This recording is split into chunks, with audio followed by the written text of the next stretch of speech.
Hello, everyone. Welcome back to my channel. Today is March 12th, 2024. And what I got called to talk about today was how important it is to trust ourselves. And with so much going on, so much information coming at us from so many different directions, with time, it seems, is speeding up that we almost have to make decisions, sometimes faster than maybe what we want to do. But how important is that to trust ourselves? And I think that's going to be a skill that more of us are going to be relying on going forward, right? And we also know that some agencies are trying to control the mass population without going into that. So how do we know how to trust ourselves and make the right decisions for ourselves and the people that we care about? So how do you trust yourself enough to know you're making the right choice for you? How do you feel that? And usually when I'm working with people and showing them how to build that trust, the first thing I suggest they do is just check in with their breathing. Just calmly start breathing. And on the exhale, feel inside your body. Scan, is there any tension in your body?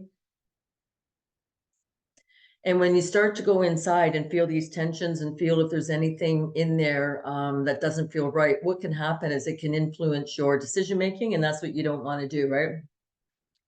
Believe in yourself and that you can discern what's true or not. This is a big one, I'm noticing, because as we've been taught a certain standard way of living in our society, but everybody's different. So how do you make the right choices for you, and knowing that you are qualified to make the right choices, you trust yourself to make the right choices?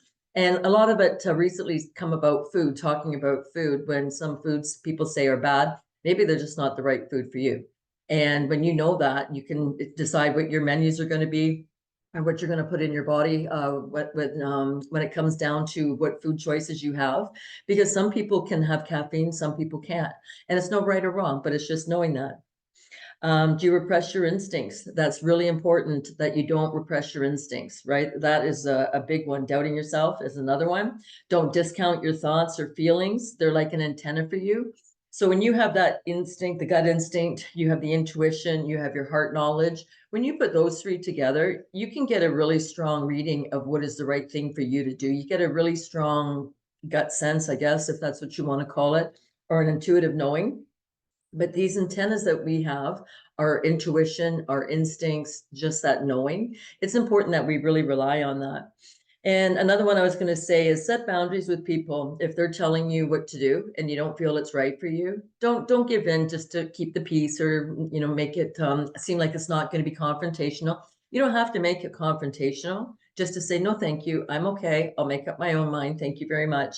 So you don't even have to say that. You don't even have to internalize you can internalize your views and just say, I'm fine, I'll make my own decision. I'll let you know what I've decided when the time comes, if you feel it's any of their business, right? If you accept what you know isn't true, it can trigger feelings of shame, fear, and confusion. And again, it's often the one that we want to go along to get along. We don't have to do that if you're not causing harm to another person or taking what's not yours. So it's okay just to trust yourself, but don't go along and sell yourself out just to keep the peace. Again, that's the word that keeps coming up. That's the last thing you need to do when you're learning to trust yourself, is go against what you know is the right thing for you. If you know people who are overly dramatic, you can refuse to buy into their issues of denial and nonsense and coercion. You don't have to confront them again. You just say, I'm going to think about that, I'll get back to you, or just walk away if it's a situation where you can just walk away. If you're looking for more ways to get in touch with how to trust yourself and how to get in tune with your senses in your body, you can go to my website, sandyglazecoach.com, and you can look at different postings I have there and see if something resonates with you when you're learning how to trust yourself. Because I think we're going to need this more than ever, especially with what's being described coming up with the election year in the US. But I think it's going to affect everybody. But it's really important that we know how to trust ourselves. So if you like this video, please hit the like button, subscribe, share it with other people, especially if you know people are doubting themselves. That's not the time. This isn't the time when we're going to go through some pretty big changes, I think. Now's not the time to doubt yourself. So if you like this video, please share it with others.